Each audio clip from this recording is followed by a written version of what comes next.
कौन लेके आए हैं यहाँ? अभी SHO बिठा के लेके आए हैं। SHO बिठा करके आए हैं। क्यों बिठा के लाए हैं आपको? अभी मिलवाने के लिए बोल के लेके आए, लेकिन वो तो निकल गए। तो आप ही ऐसे कहते हैं सीएम खट्टर हमें बताए, सीएम खट्टर हमें बताए, सीएम खट्टर हमें बताए। बोर्ड पॉलिसी चेंज करो, बोर्ड पॉलिसी चेंज करो। तानाशाही नहीं चलेगी, तानाशाही नहीं चलेगी, तानाशाही नहीं चलेगी। सीट बेचना बंद करो, सीट बेचना। हम मतलब यहाँ पे आम जनता नहीं आ रही है, यहाँ आम जनता से लोग नहीं है, आम जनता सिर्फ हम ही है। हम अपनी बात भी नहीं रख सकते। ये क्या बात हुई? जो सरकार पहले कहती है कि हम जनता के बीच में रहने वाले लोग हैं, जब हम जनता के बीच में आते हैं तब वो ये कहते हैं कि VIP है, हम मिलेंगे नहीं किसी से। ये क्या बात हुई? और फिर ऊपर से पुलिस ने हमें आज झूठा आश्वासन दिया है। और ये दूसरी बार हुआ है। पिछली बार जब CM आए थे मंगल सेन ऑडिटोरियम में, तब भी हमारे कॉलेज के आगे पुलिस की पूरी बटालियन खड़ी कर दी गई थी। और आज ये दूसरी बार हुआ है।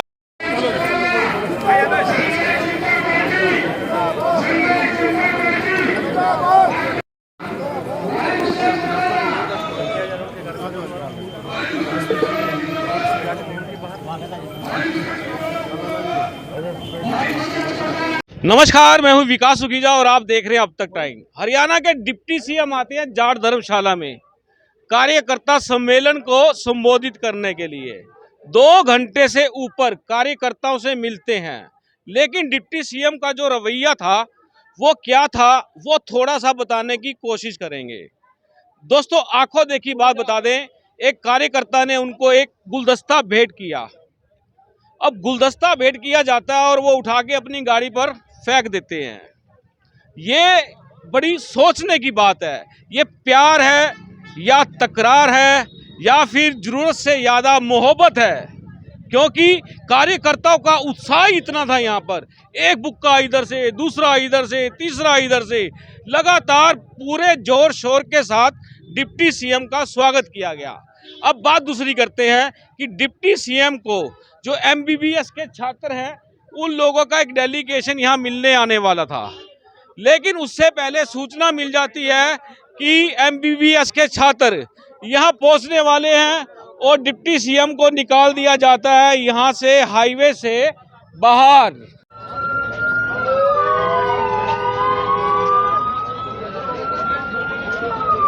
अगर वो इधर से जाते तो इनका सामना करना पड़ता, और इधर से चले गए तो ये इनकी बातचीत हो नहीं पाई। तुम्हारी आज बातचीत नहीं हो पाई? हमारा यहाँ पे छात्र, जो हमारे छात्रों में जो अक्सर हैं बच्चे, वो मिलने आने वाले थे। अपनी समस्याओं का जो ज्ञापन था उन्होंने देना था, अपनी समस्याओं को समझाने का प्रयास करना चाहते थे वो डिप्टी CM सर से, लेकिन इससे पहले वो आ जाते हैं यहाँ पर। अब या तो उनका कोई कारण रहे होंगे या फिर पुलिस में से किसी ने इन्फॉर्म किया होगा उनको कि भाई आप यहाँ से चले जाओ, बच्चे यहाँ मिलने आना चाहते हैं। क्योंकि ये एक ऐसा मुद्दा है जो अब पूरे हरियाणा में फैल चुका है, सब हरियाणा के सभी लोगों को इसका पता है, लेकिन फिर भी अगर इस पर कोई अपना जनता का नेता अगर इस पर बात नहीं करना चाहता है, हमारे लिए दुर्भाग्य की बात है। क्योंकि जब मुद्दे बड़े होते हैं तो उन पे जो जिम्मेदार लोग होते हैं उनसे एक प्रतिक्रिया का हम चाहते हैं, वो अपनी प्रतिक्रिया दें, इस पर हमारे समस्याओं का निदान करें, क्योंकि इससे सभी को बहुत नुकसान हो रहा है। कल IMA ने भी 8 बजे सुबह से लेकर 8 बजे शाम तक अपनी OPD बंद करी थी, जिसका खामियाजा सारी प्रदेश की जनता को भुगतना पड़ा। तो हम ये चाहते हैं इस चीज़ का जल्दी मतलब ये सुलझे और लोगों को कम से कम परेशानी हो। अब आपकी डिमांड क्या है? पीछे मुख्यमंत्री से मिले थे आप? अभी जो मुख्यमंत्री सर से हमारी बात हुई थी, उसमें किसी भी चीज़ का जो इन्होंने बॉन्ड पॉलिसी बनाई है, उनके जो पॉइंट है उन पे सहमति नहीं बन पाई है। क्योंकि एक तो बॉन्ड पॉलिसी में जो चीज़ें लगाई गई हैं वो कोई वेस्ट कल्चर से लेके उन्होंने वहाँ से इंक्लूड करी है, जो कि हमारे यहाँ पॉसिबल नहीं है। उन्होंने 40 लाख के जो एक बॉन्ड पॉलिसी लगाई है कि भाई 10 लाख आप फीस भर दो, ये कर दो कर दो। मैं तो पहले ये पूछना चाहता हूँ कि भाई अगर नीट का टेस्ट क्लियर करके आता है एक बच्चा, तो उससे आप 40 लाख रुपए किस अवधि में मांग रहे हो? मतलब कि आप 40 लाख रुपए ऐसे अगर आप गवर्नमेंट में पढ़ाने के आप मांग रहे हो, तो ऐसे तो बहुत कोर्स हैं, IIT है, NIT है, ITI है, डिप्लोमा है, सब गवर्नमेंट सीट वाले होते हैं, सबसे ऐसे मांगो। और आज आप हमसे फीस के पैसे मांग रहे हो। आप ये बताओ कि अगर आप हॉस्पिटल साथ में रन कर रहे हो एजुकेशन के साथ, तो आप हॉस्पिटल रन करने का खर्चा स्टूडेंट्स पे कैसे डाल सकते हो? ये तो कोई बात ही नहीं बनी। और इसके बावजूद भी अगर आपने एक कहीं भी दूसरे राज्यों में भी देख लो, कहीं पे भी ऐसा bond policy bond policy security के लिए है या कैसे? बॉन्ड पॉलिसी में अब जो हमारे आरडीए जो रोहतक है, आरडीए हमारी कल्पना चावला है और आरडीए पूरे हरियाणा की जितनी आरडीए है सबने एक ही पॉइंट रखा है। कल उनको आरडीए को जाने से भी मना कर दिया था, उसके बाद फिर उनको दोबारा से, क्योंकि बच्चे बिना अपने सीनियर्स के जाएंगे नहीं, तो आरडीए दोबारा जब इन्वॉल्व हुई है उसके बाद पूरी मीटिंग चली है, लेकिन उसका भी कोई मतलब वो विफल हो गई है। आज आपने डिप्टी सीएम से मिलने का समय लिया था, कैसे था? डिप्टी सीएम सर से मिलने का हमने इंटीमेशन लेटर दिया था, जो हमारे जैसे ऑलरेडी प्रोसेस जो चलती आ रही है अपने मार्च वगैरह के लिए, और हम यहाँ आने वाले थे, लेकिन इससे पहले हम मिलते, अपनी बात रखते, तो वो पहले ही चले गए उससे। कैसा लगा एकदम से दूसरे रास्ते से चले गए डिप्टी सीएम?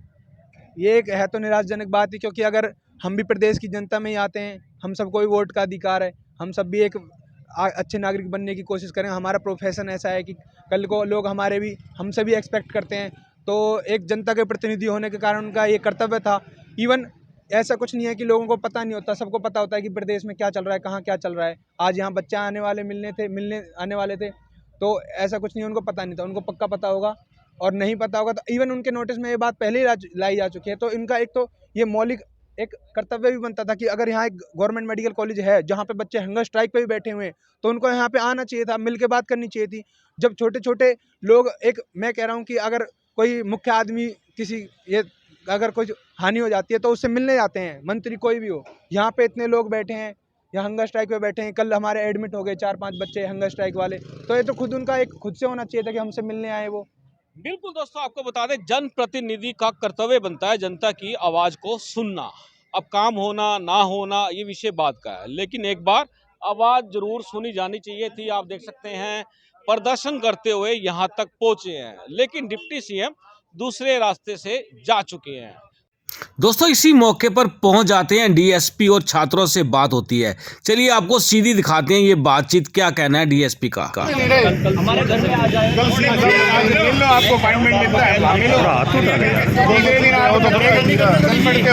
मेरी बात में हम जब यहाँ पे सीएम साहब यहाँ पे हैं और हम उनसे मिलने का अपनी बात रखने का 200 हमें पीछे का बिला लग रहा, हमें 5 लोगों को गाड़ी में बिठाया गया कि आप लोग चलिए। सुनो आप आपकी किताबों का थोड़ा सा ये कानून संबंधित बातें पढ़ लें। देखिए हमें इतना पता है, हम अपनी आवाज़ लेना ठीक से, हम का बहस करने का कोई फायदा नहीं है। बहस हम नहीं कर रहे, बहस हमें, मैं आपको बताऊं, सुनो, आप चल पड़ते हो, जब आपको सीएम साहब ने टाइम दे रखा है, आपकी बात पर चर्चा की जा रही है, समय तो लगता ही है। अब आप चलते हो भाई, ठीक है, आप डिप्टी सीएम आ रहे हैं, कौन मिलने देगा? आप कह रहे हैं ना, क्यों नहीं मिलने दिया, क्यों रोकते हैं?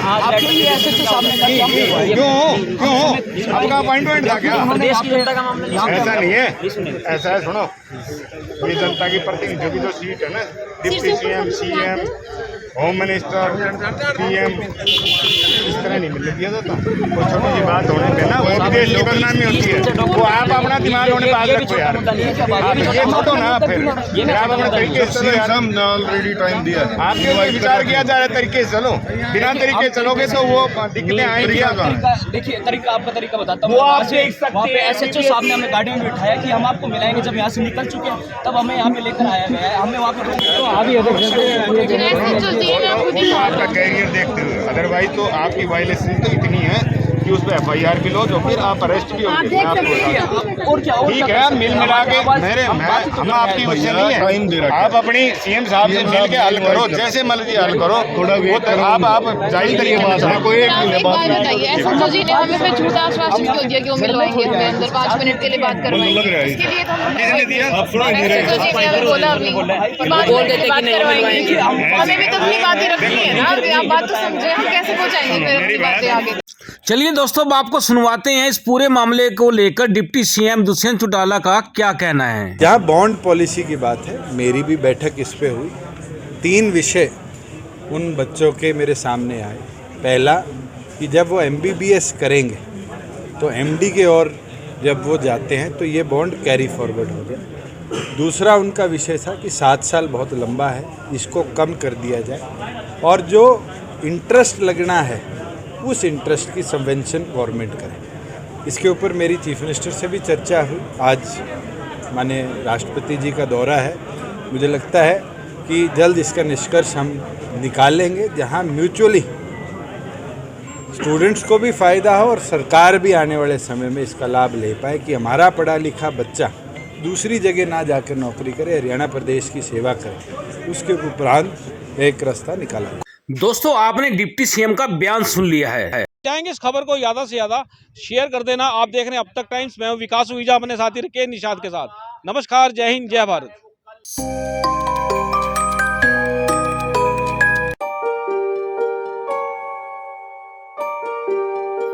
This is important for you and your loved ones. Choose a policy today from Star Health Insurance.